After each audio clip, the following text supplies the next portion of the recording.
If you have ever fallen asleep with the television on, or had an alarm clock go off during deep sleep, you have likely experienced the crossover. The real-world sound doesn't wake you immediately. Instead, your brain weaves the noise into the narrative of a dream, seamlessly blending reality with fiction. This phenomenon is usually harmless, but it raises a disturbing question about the brain's defensive priorities. What happens when the real-world sound bleeding into your sleep isn't a television show, but an active physical threat? To understand how the mind processes these threats, we can map them onto the intrusion spectrum.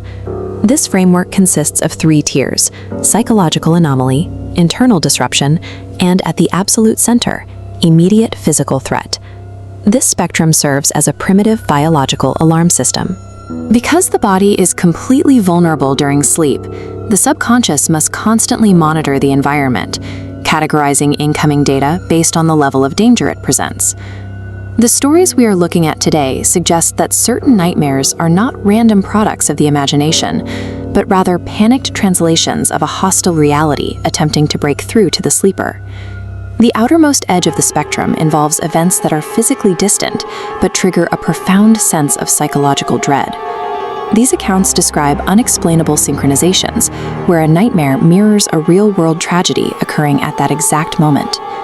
One dreamer described navigating the hallways of their own home, following a trail of sticky notes to the 2nd floor.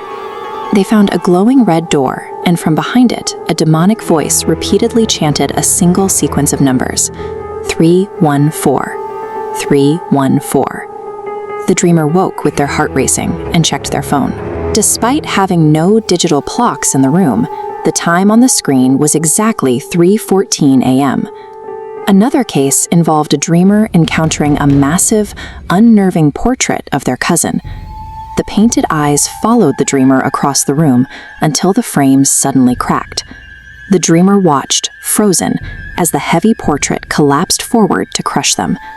They woke up at 5 a.m., moments before receiving a phone call. It was their uncle, confirming that at the time of the dream, their cousin had died from a heroin overdose. While science struggles to explain how a brain might perceive distant trauma, the subjective experience of these dreamers is consistent. The subconscious utilizes impossible, supernatural imagery, like falling portraits, to process a jarring real-world event occurring at the exact moment of sleep. In the middle ring of the intrusion spectrum, the anomaly moves closer, crossing over into the sleeper's own physical body. This is the stage of internal disruption. A father reported a claustrophobic nightmare where he was trapped outside a giant dark castle. A hellish, demonic screaming echoed from within. As he entered the structure, the hallways became increasingly narrow, and he felt himself banging into the stone walls as he moved toward the sound. This is a form of sensory translation. The brain receives actual physical data from the body's movements and creates a narrative to explain the sensation. The narrowing castle walls were a direct interpretation of the father's real physical struggle. He collided with an object in the dream and snapped awake. He wasn't in his bed. He was standing in his son's room, hunched over the 4-year-old's mattress. The demonic screaming in the dream was his son crying in terror. The castle walls were the physical hallways of his house that he hit while sleepwalking. He had spent the night blindly navigating the home before stopping right in front of the horrified child. At this tier of the spectrum, the brain misinterprets its own motor functions. It shields the sleeper from the reality of their own actions by weaving a horrific fiction, making the dreamer the very source of the nightmare. We now move to the absolute core of the intrusion spectrum, direct, immediate physical threats actively hunting the sleeping body.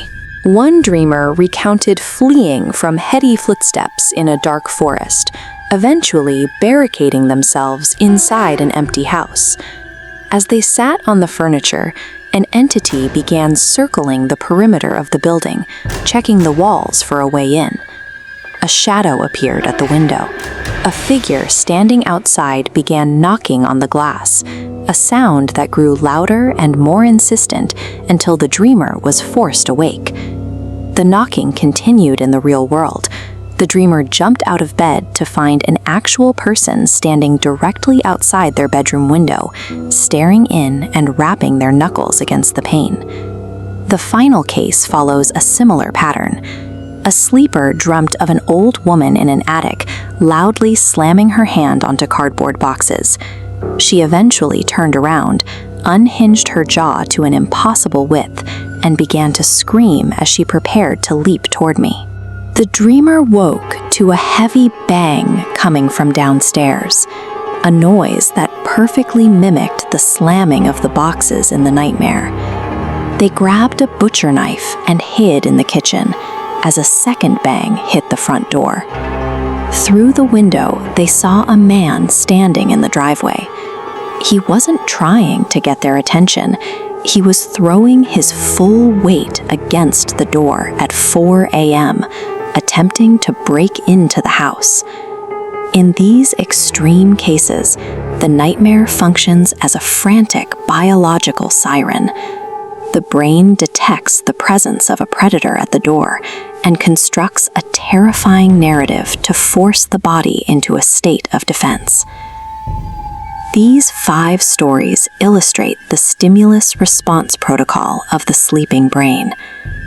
When a threat is detected, the body has a fraction of a second to transition from total vulnerability to high alert. As a real-world threat approaches, the subconscious rapidly assembles a terrifying narrative to trigger a massive adrenaline spike, forcing the body to wake up.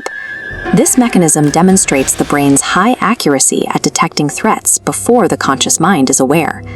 A nightmare that jolts you into a state of panic is the final stage of an ancient survival system. It is a biological warning that while you were dreaming, something dangerous was standing just outside your door.